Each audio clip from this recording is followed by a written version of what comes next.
Hi friends, welcome to Model Ideas. You are watching Model Ideas Rajendra Bolla YouTube channel. మిత్రులారా ఎన్నో వీడియోలు చేసుకుంటూ వచ్చాను కదా. IIIT బాసరా పైన కూడా వీడియోలు చేశా.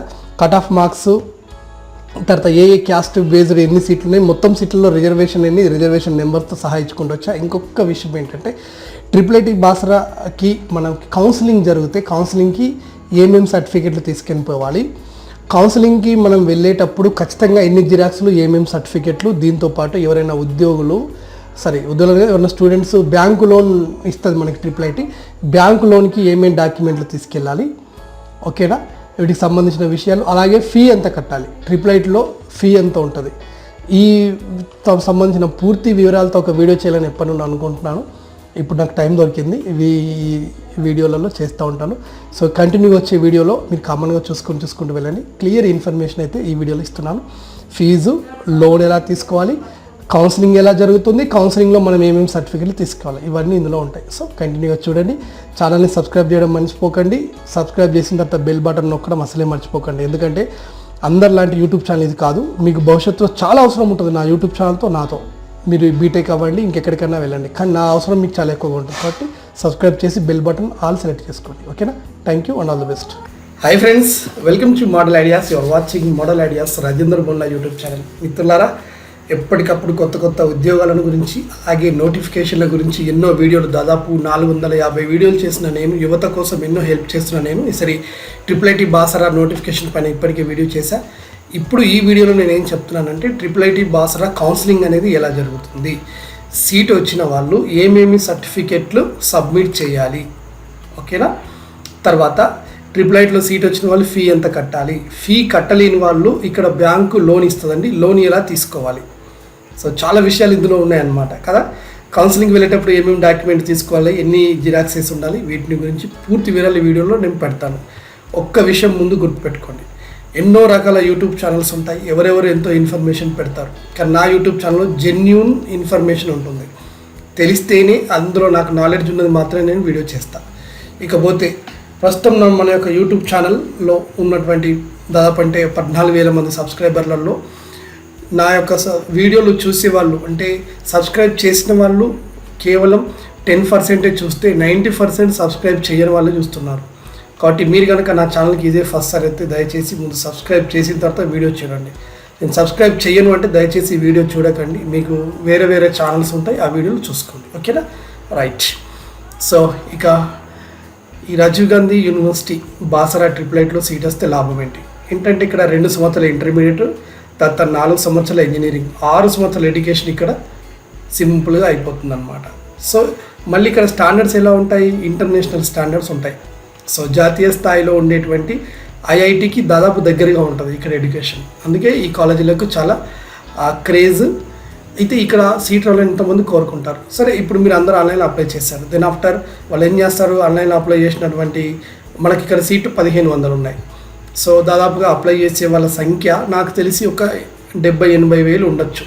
ఈ 70-80,000 ఉన్నాయనుకోండి, ఇందులో నుండి 1,500 మందిని రాటిఫై చేసి వాళ్ళ యొక్క పేర్లు పెడతారు. ఇక్కడ ఒక 96 సీట్లు వచ్చేసి ఫిజికల్లీ హ్యాండిక్యాప్డ్ కానివ్వండి వీళ్ళకి ఇచ్చేస్తారు. అంటే రిజర్వేషన్ బేస్లో ఉన్న వాళ్ళకి, అంటే క్యాస్ట్ రిజర్వేషన్ కాదు కానీ ఒకటి దేనికంటే స్పోర్ట్స్ కానివ్వండి, NCC వాళ్ళకి ఇచ్చేసి ఓపెన్లో వచ్చేసి మనకి 1,404 సీట్లు తీసుకుంటారు. ఈ ఒక లిస్టు తయారు చేసి పెడతారు, లైన్గా పేర్లు పెడతారు. ఇందులో ఉన్న వాళ్ళని రమ్మంటారు. ఈ 1,404 మందిలో ఉన్న వాళ్ళని కౌన్సిలింగ్కి రమ్మంటారు. ఇంతకుముందు అయితే ఒకరోజు 800 మందిని పిలిచారు, ఇంకో రోజు మిగతా వాళ్ళని పిలిచారు. ఎగ్జాక్ట్ మార్నింగ్ 8 o'clockకే స్టార్ట్ అవుతుందండి. మనము బద్ధకంగా 8 o'clock కదా ఏం కాదు, 10కి పోయినా ఏం కదా అనుకుంటే గోవిందా. గత 3 సంవత్సరాలుగా నేను చూస్తున్నాను, 8 గంటల కంటే వాళ్ళు 7:50కే స్టార్ట్ చేస్తున్నారు. ఇక్కడ పంక్చువాలిటీ అనేది చాలా ఎక్కువగా ఉంటుంది. సరే, మీకు సీట్ వచ్చింది అనుకుందాం. ఇప్పుడు మీకు ప్రాబ్లం ఏంటంటే కౌన్సిలింగ్కి ఎలా వెళ్ళాలి, ఏమేమి సర్టిఫికెట్లు తీసుకెళ్ళాలి, ఓకేనా, ఎన్ని జిరాక్స్లు తీసుకెళ్ళాలి, తర్వాత ఫీజు ఎంత కట్టాలి, దాంతోపాటు ఎడ్యుకేషన్ లోన్స్ ఎలా తీసుకోవాలి, వీటిపైన నేను క్లియర్గా చెప్తా. కొంచెం మనసు పెట్టి వినండి, మధ్యలో స్కిప్ చేయకండి, ఎందుకంటే ఇది మీకు వాల్యుయబుల్ ఇన్ఫర్మేషన్ కాబట్టి స్కిప్ చేయకుండా చూడండి. ఫస్ట్ ఆఫ్ ఆల్ చూద్దాం వాళ్ళు మనకి ఏమేమి డాక్యుమెంట్ తీసుకురమ్మంటున్నారంటే, సో ఇక్కడ ఉండేటువంటి ఒరిజినల్ డాక్యుమెంట్స్ ఖచ్చితంగా కావాల్సినటువంటి డాక్యుమెంట్స్ ఇక్కడ, ఓకేనా, right.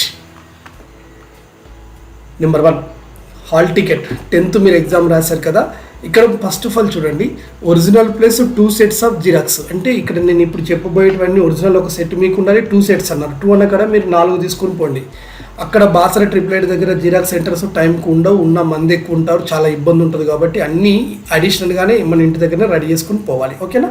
Right. Number 1 hall ticket మీ దగ్గర ఉంటుంది కదా, ఒరిజినల్తో పాటు ఒక 4 జిరాక్స్లు తీసుకొని పెట్టుకోండి. Next 10th grade board examination, అంటే మీ యొక్క మార్క్ షీట్, 10th యొక్క మార్క్ షీట్, 10th మెమో. ఇప్పుడైతే ఒరిజినల్ వస్తే షార్ట్ మెమోలు వస్తాయి, వాటిని తీసుకోవచ్చు. లేదంటే ఇంటర్నెట్ మెమో.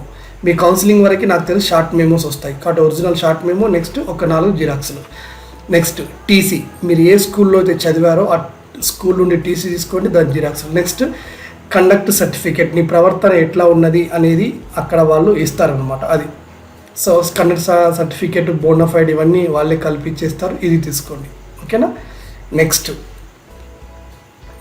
ఇంకా ఇక్కడికి వచ్చిన తర్వాత ఒకవేళ ఫర్ ఎగ్జాంపుల్ మీరు ఆల్రెడీ ఈ పాటికే గురుకులానో ఇంకెక్కడో ఆల్రెడీ టీసీ ఇచ్చేశారు అనుకుంటే, మీరు ఆ సంబంధిత కాలేజీకి వెళ్ళి టీసీ ఒరిజినల్ తీసుకొని మళ్ళీ రావచ్చు. లేదు నేను అక్కడ నుండి తేలేను అని అనుకుంటే కనుక మీరు ఇక్కడ కౌన్సిలింగ్ అక్కడ అడ్మిట్ కార్డు చూపెట్టాలి. మీకు అక్కడ జాయిన్ అయినట్టు వాళ్ళకి అడ్మిట్ కార్డు ఇస్తారు కాబట్టి అడ్మిట్ కార్డు తీసుకొచ్చి వీళ్ళకి చూపించాలి. సార్ నా టీసీ లేదు, నేను ఆల్రెడీ పలానా దగ్గర జాయిన్ అయినా, ఇగో అడ్మిట్ కార్డు అని తీసుకొచ్చి ఇస్తే మీకు ఇక్కడ సీట్ కన్ఫర్మ్ అయిన తర్వాత 2 days టైం ఇస్తారు. 2 days టైంలో మళ్ళీ ఆ టీసీని తీసుకొచ్చి ఇలా ఖచ్చితంగా కంపల్సరీగా అప్పచెప్పాలి. ఒకవేళ 2 days దాటిందంటే సీట్ క్యాన్సిల్ అవుతుంది.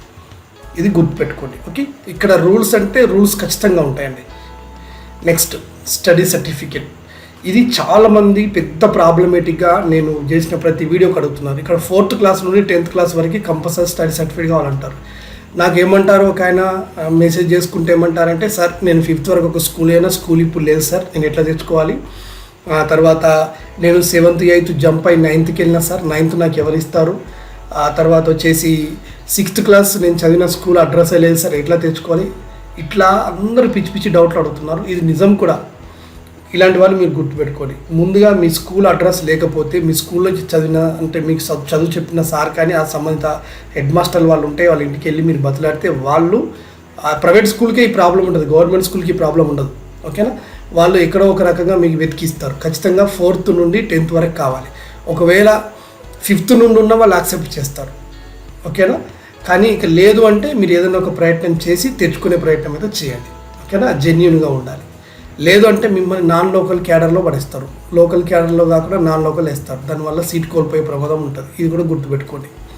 నెక్స్ట్ నాన్ లోకల్ కేటగిరీ వాళ్ళు ఎవరైతే ఉంటారో వాళ్ళు రెసిడెంట్ సర్టిఫికేట్ సబ్మిట్ చేయాలి. ఇది బేసిక్గా ఆంధ్ర వాళ్ళకి సంబంధించినటువంటిది ఉంటుంది. ఓకేనా? అంటే ఎవరైతే ఈ నాన్ లోకల్ కారో వాళ్ళు కంపల్సరీగా వాళ్ళ యొక్క రెసిడెన్స్ తీసుకొచ్చిన తర్వాత దాన్ని బట్టి వీళ్ళు చూసుకుంటారు అనమాట. ఓకే, మీ పక్క రాష్ట్రాల వాళ్ళకి సంబంధించినటువంటిది. నెక్స్ట్ మీ యొక్క క్యాస్ట్ సర్టిఫికేట్. 10th అయిపోయిన విద్యార్థి 10th ఎగ్జామ్ అయిపోయిన వారం రోజులకే క్యాస్ట్ సర్టిఫికేట్కి ఇన్కమ్ సర్టిఫికేట్కి అప్లై చేసుకోవాలి. అంటే ఇన్కమ్ సర్టిఫికేట్ అనేది ప్రతి సంవత్సరం మార్చి 31 తర్వాత తీసినదై ఉండాలి. మార్చి 31 అంటే ఏప్రిల్ 1 తర్వాత తీసిందై ఉండాలి. క్యాస్ట్ సర్టిఫికేట్ ఒకేసారి తీస్తాం, ఇంకా దీన్ని మళ్ళీ తీయాల్సిన అవసరం ఉండదు. ఎందుకంటే మనిషి యొక్క కులం ఎన్నడూ మారదు. ఇన్కమ్ మాత్రం మారుతుంది కాబట్టి ప్రతి సంవత్సరం మీరు కొత్త ఇన్కమ్ సర్టిఫికేట్ తీయాల్సిందే, గుర్తుపెట్టుకోండి. ఎవరైతే ఓపెన్ కేటగిరీ ఓసీలు ఉంటారో ఓసీలు ఉన్న వాళ్ళకి క్యాస్ట్ సర్టిఫికేట్ అవసరం లేదు, ఇన్కమ్ సర్టిఫికేట్ అనేది మీకు రాదు. కానీ EWS economical weaker section certificate ఒకటి వస్తుంది, దానికి సంబంధించిన మీరు తీసుకోవచ్చు ఎంఆర్ఓ ఆఫీస్ నుండి. ఓకేనా? రైట్. సో ఇక్కడ క్యాస్ట్ సర్టిఫికేట్ ఉండాలి. ఇన్కమ్ సార్ నాకు లేదు సార్, కౌన్సిలింగ్ వరకు నాకు రాలేదు సార్, ఎంఆర్ఓ ఆఫీస్లో మంది లేరని ఇలాంటి డౌట్లు కనుక మీకుండి ఇంకా ఇట్లా ఉంటే మీకు అక్కడ చదివే అర్హత లేదన్నమాట. అది గుర్తుపెట్టుకోండి. ఓకేనా? పేరెంట్స్ కూడా ఈ విషయంలో తొందరగా అన్ని డాక్యుమెంట్స్ సిద్ధం చేసుకొని పెట్టుకోవాలి. మళ్ళీ మెమో మీద ఏ పేరు ఉందో అదే పేరు క్యాస్ట్ సర్టిఫికేట్, ఇన్కమ్ సర్టిఫికేట్ మీద ఉండాలి. 80% తప్పులు ఉండదు, స్పెల్లింగ్ మిస్టేక్స్ ఉండకూడదు. వీటిని చూసుకోండి. Next 6 photograph. మీ యొక్క ఫోటోలు ఒక 6 కంపల్సరీగా ఉండాలి. ఓకేనా?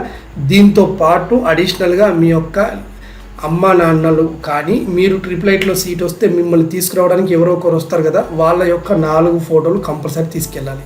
అంటే మదర్ ఫాదర్ ఎవరున్నా మీ ఇంటి దగ్గర ఉన్న పేరెంట్ యొక్క 4 ఫోటోలు కంపల్సరీగా తీసుకెళ్ళాలి. ఒక్కొక్కరు 4 ఫోటోలు గుర్తుపెట్టుకోండి. మీ ఫోటోలతో పాటు పేరెంట్ ఫోటోస్ కూడా ఇంపార్టెంట్. తర్వాత ఫ్యామిలీ రేషన్ కార్డు. మీ యొక్క ఫ్యామిలీ రేషన్ కార్డు ఒరిజినల్, దీని యొక్క జిరాక్స్ కాపీ. నెక్స్ట్ మీ యొక్క ఆధార్. ఓకేనా? మీ యొక్క ఆధార్ కార్డు, ఆ తర్వాత వచ్చేసి దీని యొక్క జిరాక్స్. ఓకేనా. ఇవన్నీ మీ దగ్గర ఉండాలి. ఓవరాల్గా మనకు కావాల్సింది 10th hall ticket, 10th memo, TC, bonafide study certificate, next వచ్చేసి స్టడీ సర్టిఫికేట్స్ ఎక్కడి నుండి ఎక్కడి వరకు అంటే 4th క్లాస్ నుండి 10th క్లాస్ వరకు ఇవన్నీ స్టడీ సర్టిఫికేట్స్. వీటితో పాటు క్యాస్ట్ సర్టిఫికేట్, ఇన్కమ్ సర్టిఫికేట్ ఎప్పుడు తీసి ఉండాలి? ఈ సంవత్సరం 2020 ఏప్రిల్ తర్వాత తీసిందే ఉండాలి. అంటే ఏప్రిల్ 1 తర్వాత తీసిందే ఉండాలి. తర్వాత మీ 4 ఫోటోలు, మీ అమ్మ 4 ఫొటోస్, తర్వాత రేషన్ కార్డు దాని జిరాక్స్, ఆధార్ కార్డు దాని జిరాక్స్లు, ఇవన్నీ ఓకే కదా. జేబులో పెన్ను కంపల్సరీగా ఉండాలి, గుర్తుపెట్టుకోండి. రైట్, ఇవన్నీ రెడీ చేసుకుని పెట్టుకోవాలి. ఇప్పుడు ఇవన్నీ జిరాక్స్లు చేసుకుని ఎవరైనా లోన్ కావాలనుకుంటే ఓకేనా, ముందు ఇక్కడ ఫీజు ఎంత ఉందో నేను చెప్తాను. ఓకేనా, ఫీజు ముందు చెప్పానా, లోన్ గురించి ముందు చెప్తాను. కంటిన్యూగా ఉంది కాబట్టి ఇది ముందు చెప్తే తర్వాత మీకు ఫీ గురించి నేను చెప్తాను. రైట్, సరే ఫీజే ముందు చెప్పుకుందాం, మీకు ఈజీగా అర్థమవుతుంది. ఇక్కడ సీట్ వచ్చిన వాళ్ళకి ఫీ అనేది ఎంత ఉంటుంది చూద్దాం. ముందుగా మీరు అక్కడ 8 గంటలకు వెళ్ళిన తర్వాత ఫస్ట్ 1000 రూపాయలు రిజిస్ట్రేషన్ ఫీజు అడుగుతారు. ఎవరికి? ఎస్సీ ఎస్టీలకి అయితే 500 అడుగుతారు, మిగతా వాళ్ళకి 1000 రూపాయలు అడుగుతారు. ఈ రిజిస్ట్రేషన్ ఫస్ట్ మీరు అక్కడికి వెళ్ళిన తర్వాత రిజిస్ట్రేషన్ ఉంటుందండి. ఆ రిజిస్ట్రేషన్ లైన్లో నిలబడాలి. లైన్లో నిలబడి మీరు రిజిస్ట్రేషన్ చేయించుకోవాలి. అక్కడ ఈ 1000 రూపీస్ కట్టిన తర్వాత నెక్స్ట్ కాష్ అండ్ డిపాజిట్ అనేది రీఫండేబుల్, అంటే మీకు తిరిగి ఇస్తారు. ఇది కాష్ అండ్ డిపాజిట్ ఏమైనా ప్రాబ్లం వస్తే హెల్త్, ఎందుకంటే హాస్టల్లో ఉంటారు కాబట్టి దీనికి 2000 రూపాయలు అప్పటిదప్పుడే కట్టాల్సిందే. ఈ డబ్బులు మళ్ళీ మీకు తిరిగి ఇచ్చేస్తారు నెక్స్ట్ ఇయర్లో. Next towards health insurance. So అక్కడ చదివే పిల్లలకి హెల్త్ ఇన్సూరెన్స్ అనేది కంపల్సరీ కాబట్టి హెల్త్ ఇన్సూరెన్స్ 700 కట్టాలి. ఇది మీకు యూజ్ ఇది విద్యార్థులకి. నెక్స్ట్ ఎగ్జామ్ ఫీ విషయంలో ఒక సెమిస్టర్కి 500 కాబట్టి ఫస్ట్ ఇయర్లో 2 సెమిస్టర్స్ ఉంటాయి కాబట్టి 1000 రూపాయలు కట్టాలి. ఓకే, దీంతో పాటు ఇక్కడ 1 సంవత్సరానికి ఫీజు అనేది 36,000 రూపీస్ ఉంటుందండి. ఇది కూడా కట్టాలి. అంటే ఓవరాల్గా మీరు కట్టాల్సినటువంటి ఎస్సీ ఎస్టీలు అయితే 40,200, బీసీలు కానీ ఓసీలు అయితే 40,700 అవుతాయి. సార్ 40,000 నేను తీసుకొని పోవాలా అంటే ఇక్కడ అస్సలు లాజిక్ చెప్తాను. ఎవరైతే ఇన్కమ్ సర్టిఫికేట్ సబ్మిట్ చేస్తారో వాళ్ళకి రియంబర్స్మెంటు ప్లస్ స్కాలర్షిప్ 2 వస్తాయి. కాబట్టి వాళ్ళు ఈ 36,000లో దాదాపుగా ఒక 30,000 వరకు గవర్నమెంట్ కట్టుకుంటుంది, మిగతా డబ్బులు కట్టాలి. ఇప్పుడు నేను చెప్తా, ఇది లాజిక్ కరెక్ట్గా వినండి. ఇక్కడ ఏంటంటే ఎవరికైతే ఇన్కమ్ సర్టిఫికేట్ 1,50,000 కంటే తక్కువ ఉంటుందో ఓకేనా, ఇక్కడ ఎవరు 1,50,000 తక్కువ ఉన్న వాళ్ళు ఎవరు? ఎస్సీ ఎస్టీలు. ఓకేనా, అదే అర్బంలో అంటే గ్రామీణ ప్రాంతాలలో ఉండే వాళ్ళకేమో 1,50,000 కంటే తక్కువ ఉండేటువంటి బీసీలు కానీ ఓసీలు కానీ వీళ్ళు. అదే బీసీలు ఓసీలు అర్బంలో ఉన్న వాళ్ళైతే, కొంచెం సిటీలలో ఉన్న వాళ్ళైతే కనుక వాళ్ళకి 2 లక్షల రూపాయల వరకు ఓకే. ఇక ఎస్సీ ఎస్టీలకు 2 లక్షల రూపాయల వరకు ఉన్నామని ఏం కాదనమాట. సో బీసీలు మాత్రం గుర్తుపెట్టుకోండి, ఓసీలకి ఇదిలాగా వర్తించదు కాబట్టి బీసీ క్యాండిడేట్లకు 1,50,000 కంటే తక్కువ ఇన్కమ్ సర్టిఫికేట్ ఉండాలి. ఎస్సీ ఎస్టీలకి 2 లక్షలు ఉన్నా పర్లేదు. ఇలాంటి ఇన్కమ్ సర్టిఫికేట్ తీసుకొచ్చే వాళ్ళకి ఓకేనా, ఇక్కడ ఈ 36,000 రూపాయలు అనేటిది గవర్నమెంట్ కట్టుకుంటుంది. అయితే 36,000 కట్టదు. ఇక్కడ ఏదొక విషయం కూడా చెప్తున్నారు. సో ఫర్ ద లాస్ట్ కొన్ని ఇయర్స్ నుండి ఏం చేస్తుందంటే గవర్నమెంట్ మాత్రం 30,000 మాత్రమే చెల్లిస్తుంది. మీకు బదులుగా IIITకి గవర్నమెంట్ 30,000 చెల్లిస్తుంది. రైట్, మీకు బదులుగా గవర్నమెంట్ 30,000 చెల్లిస్తుంది కాబట్టి ఇంకా మీకు ఇక్కడ డ్రాబ్యాక్ ఎంత ఉంటుంది? దాదాపు ఒక 6,000 ఉంటుంది. అంటే 30,000 గవర్నమెంట్ కడుతుంది కాబట్టి 6,000 మీరు కట్టాలి. ఈ 6,000 ప్లస్ ఇక్కడ కనిపించేటువంటి ఈ ఫీజులు మొత్తం రైట్, అంటే ఆల్మోస్ట్ ఆల్ మీకు ఎన్ని అవుతాయి? ఇవన్నీ కలుపుకుంటే ఒక 10,000 వరకు అవుతాయి. అంటే ఓవరాల్గా తీసుకుంటే మీకు 9,700 రూపాయలు అవుతాయి ఇవన్నీ కలుపుకుంటే. అంటే ఇందులో 30,000 ఇవ్వగా ఇవి ఒక 6,000 ప్లస్ ఇదొక 1,000 ఇదొక 2 ఇవన్నీ కలుపుకుంటే కూడా 9,700. నా ప్రకారం 10,000 అని చెప్తున్నాను. ఇవి 10,000 మీరు కౌన్సిలింగ్కి వెళ్ళేటప్పుడు తీసుకెళ్ళాలి. ఎవరికైతే ఇన్కమ్ సర్టిఫికేట్ లేదో, మీరు స్కాలర్షిప్కి ఎలిజిబుల్ కారో, మీరు ఖచ్చితంగా 40,200 ప్లస్ ఇంకా అడిషనల్గా కొన్ని డబ్బులు తీసుకెళ్ళాలి. ఇది గుర్తుపెట్టుకోండి. ఓకేనా, రైట్. అయితే ఈ డబ్బుల్ని హ్యాండ్ టు హ్యాండ్ ఇస్తే అక్కడ తీసుకోరు, దీన్ని డీడీ కట్టాలి. అక్కడ IIIT బ్రాంచ్లోనే ఒక బ్యాంకు ఉంటుందండి, ఆ బ్యాంకులోకి వెళ్ళి లైన్ పట్టాలి. ఓకేనా, అంటే మీరు ఇద్దరు వెళ్తే, ఇద్దరు లేదా ముగ్గురు వెళ్తే ఒక వారు కొద్దిమంది ఇటువైపు రిజిస్ట్రేషన్ ఈ ప్రాసెస్ చూసుకొని మిగతా వారు అక్కడ లైన్లో నిలబడేసేసి అక్కడే మీకు చలన్ ఫామ్ ఇస్తారు. చలన్ ఫామ్లో మీ డీటెయిల్స్ అన్ని రాసేసి అప్పుడే మీ చలన్ తీయచ్చు లేదా డీడీ తీసేసి తీసుకొచ్చిన డీడీని వాళ్ళకి ఇవ్వచ్చు. అంటే ఓవరాల్గా మీకు స్కాలర్షిప్ వచ్చిన వాళ్ళకి సైతం మీకు 10,000 రూపాయలు ఖచ్చితంగా అక్కడ ఖర్చు అవుతాయి. ఈ విషయాన్ని మీరు గుర్తుపెట్టుకోవాలి. ఓకేనా, రైట్. ఇప్పుడు ఇన్ని డబ్బులు కట్టలేరు, ఫర్ ఎగ్జాంపుల్ ఎవరైతే ఇన్ని డబ్బులు కట్టలేని వాళ్ళు ఉన్నారో మీరు అక్కడ లోన్ తీసుకోవచ్చు. అప్పటికప్పుడే లోన్ శాంక్షన్ చేస్తారు. లోన్ ఎలా తీసుకోవాలి IIITలో అనుకుంటే, ఈ లోన్ అనేది ఎవరికి అవకాశం ఉన్నది? First of all the candidates who wish to avail bank loan shall bring that. మీరు బ్యాంక్ లోన్ తీసుకోవాలనుకునే వాళ్ళు ఇందాక చెప్పినటువంటి ఈ జిరాక్స్లతో పాటు అడిషనల్గా ఇంకా మీరు కొన్ని జిరాక్స్లు తెచ్చుకోవాలి, ఒరిజినల్ తెచ్చుకోవాలి. నెంబర్ 1 ఏంటిది? ఇక్కడ మీరు 6 ఫొటోస్ తెమ్మన్నారు కదా, ఇంకొక 4 ఫోటోలు ఎక్కువ తీసుకెళ్ళండి బ్యాంకు లోన్ కావాలనుకునే వాళ్ళు. అయితే గుర్తుపెట్టుకోండి, బ్యాంకు లోన్ అనేది ఎవరికి ఇస్తారంటే ఎంప్లాయీస్ యొక్క పిల్లలకు మాత్రమే ఇస్తారండి. అమ్మ నాన్నలకు ఎవరన్నా ఒకరు ఎంప్లాయీ ఉంటారో, గవర్నమెంట్ ఉద్యోగులు ఉంటారో, ఏదైనా ప్రైవేట్ ఉద్యోగం అయినా పర్లేదు, వాళ్ళకి రిజిస్టర్డ్ ఉంటే వాళ్ళకి మాత్రమే ఇస్తారు, మిగతా వాళ్ళకి ఇవ్వరు. ఆ విషయం గుర్తుపెట్టుకోవాలి. ఓకేనా, రైట్. ఇక్కడ మీ యొక్క బ్యాంకుకి మీ ఫోటోలు, అడిషనల్ ఫోటోలు తీసుకున్నారా? Next employee identity card of the parent. మీ అమ్మ కానీ నాన్న కానీ ఎంప్లాయీ అయితే వాళ్ళ యొక్క ఐడెంటిటీ కార్డు ఒరిజినల్ ప్లస్ దానికి సంబంధించిన ఒక 3-4 జిరాక్స్లు. తర్వాత 3 month శాలరీ సర్టిఫికేట్. మీ మదర్ లేదా ఫాదర్ ఎవరైతే జాబ్ చేస్తున్నారో వాళ్ళ యొక్క 3 నెలల కంటే ముందు నుండి ఉన్నటువంటి ప్లేస్. ఇది దాదాపుగా ఉద్యోగులకు తెలిసే ఉంటుంది. ఈ యొక్క సర్టిఫికేట్ తెచ్చుకోవాలి, శాలరీ సర్టిఫికేట్ తీసుకొచ్చుకోవాలి. ఇది కొద్దిమందికి ప్రిన్సిపల్స్ కాలేజీలలో ఎడ్యుకేషన్ డిపార్ట్మెంట్లో పనిచేసే వాళ్ళకి అక్కడ ఇస్తారు, లేదంటే వీళ్ళకి డిపార్ట్మెంట్ హెడ్లు ఏ డిపార్ట్మెంట్ పనిచేస్తే వాళ్ళు ఇస్తారు, లేదంటే STO నుండి తీసుకోవచ్చు, సబ్ ట్రెజరీ ఆఫీస్ నుండి తీసుకోవచ్చు. ఇది మదర్ ఫాదర్ యొక్క 3 నెలల ప్లే స్లిప్స్ కంపల్సరీ తీసుకోవాలి. తర్వాత pan card of the student parent. ఇక్కడ అంటే ఎవరైతే మీరు ఎడ్యుకేషన్ లోన్ తీసుకోవాలనుకుంటున్నారో మీకు ఇప్పుడు టైం ఉంది కాబట్టి మీరు ఇమీడియట్గా పాన్ కార్డు తీసుకొని పెట్టుకోవాలి. స్టూడెంట్ తీసుకోవాలి, పేరెంట్కి ఆల్రెడీ ఉంటుంది కాబట్టి మీరు పాన్ కార్డు ఒరిజినల్ ప్లస్ జిరాక్స్లు తీసుకెళ్ళాలి. తర్వాత మీకు ఒక రేషన్ కార్డు ఉంటే, ఎంప్లాయీస్కి రేషన్ కార్డు ఉండదు కాబట్టి ఉంటే అది, లేదంటే పాన్ ఆల్రెడీ మీరు తీసుకున్నట్టు ఓటర్ కార్డు కానీ ఆధార్ కార్డు, స్టూడెంట్ది ప్లస్ పేరెంట్ది ఆధార్ కార్డు ఒరిజినల్ ప్లస్ జిరాక్స్లు తీసుకెళ్ళాలి. తర్వాత బ్యాంక్ స్టేట్మెంట్ ఫర్ 6 months. ఇప్పుడు ఇక్కడ ఈ మదర్ అకౌంట్ కానివ్వండి, ఈ పిల్లల యొక్క అకౌంట్ తీసుకొని పెట్టుకోవాలి ముందుగానే. SBIలో తీసుకోవాలి. ఈ SBI యొక్క అకౌంట్ యొక్క లాస్ట్ 6 months యొక్క స్టేట్మెంట్. ఇది మామూలుగా యోనో యాప్ ద్వారా డైరెక్ట్గా తీసుకోవచ్చు, లేదంటే మన బ్రాంచ్లో తీసుకోవచ్చు. ఈ యొక్క అకౌంట్ని కూడా జిరాక్స్లు తీసుకొని ఒరిజినల్ పాస్బుక్ కూడా తీసుకెళ్ళాలి. తర్వాత ఎవరైతే మీరు పేరెంట్స్తో తీసుకోవాలనుకుంటున్నారో, అంటే మీ అమ్మ నాన్నల ఎవరు ఎంప్లాయ్ అయితే ఉన్నారో వాళ్ళ యొక్క ఫోటోలు ఒక 6 ఇవి తీసుకోవాలి.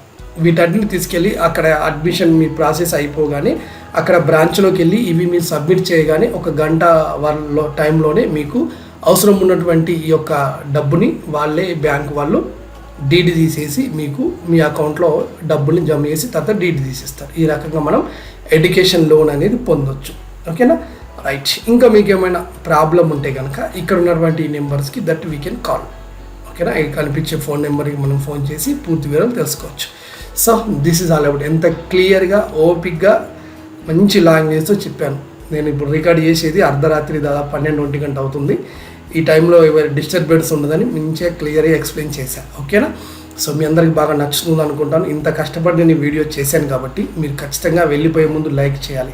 సరే, ఇది ఒకటేనా మరి వీడియో? లేదు, దీని తర్వాత ఇంకొక వీడియో కూడా వస్తుంది. ఏం వీడియో? ఇంకొకటి నేను పెట్టబోయేది ఏంటంటే అసలు IIITలో ఉన్న 1500 సీట్లలో రిజర్వేషన్ వైజ్ BC Aకి ఎన్ని, BC Bకి ఎన్ని, Cకి ఎన్ని, Dకి ఎన్ని, SC STలకు ఎన్ని, ఇందులో గర్ల్స్కి ఎన్ని, బాయ్స్కి ఎన్ని, దీన్ని సీట్లు ఏ విధంగా కేటాయిస్తారు నెక్స్ట్ వీడియో ఇప్పుడే రికార్డ్ చేస్తాను. కాకపోతే ఇది ముందు అప్లోడ్ అవుతుంది, దీని తర్వాత అది అప్లోడ్ అవుతుంది. సరే, నేను ఎప్పుడు ఏ వీడియో అప్లోడ్ చేసినా కానీ మీకు ఇమీడియట్గా మీ మొబైల్లో తెలవాలి, మీకు ఒక మెసేజ్ రావాలంటే మీ ఛానల్ సబ్స్క్రైబ్ చేసి బెల్ బటన్లో ఆల్ సెలెక్ట్ చేసుకుంటే నేను ఏ వీడియో అప్లోడ్ చేసినా ఇమీడియట్గా అందరికంటే ముందు మీకు తెలుస్తుంది. ఇంకొక విషయం ఏంటంటే అన్ని ఛానల్ లాగా నా ఛానల్ కాదు కాబట్టి నా ఛానల్ యొక్క అవసరం మీకు చాలా ఉంటుంది. ఉద్యోగం కావాలనుకునే ప్రతి వాళ్ళకి ఇది అవసరం ఉంటుంది కాబట్టి మీరు సబ్స్క్రైబ్ చేసుకుంటే మీకు చాలా ఉపయోగపడుతుంది. ఓకేనా, సో ఇంకా మీకు డౌట్స్ ఉంటే మీరు డౌట్స్ని అడగొచ్చు, నేను మీకు కంపల్సరీగా చెప్తాను. ఓకేనా, so thank you and all the best.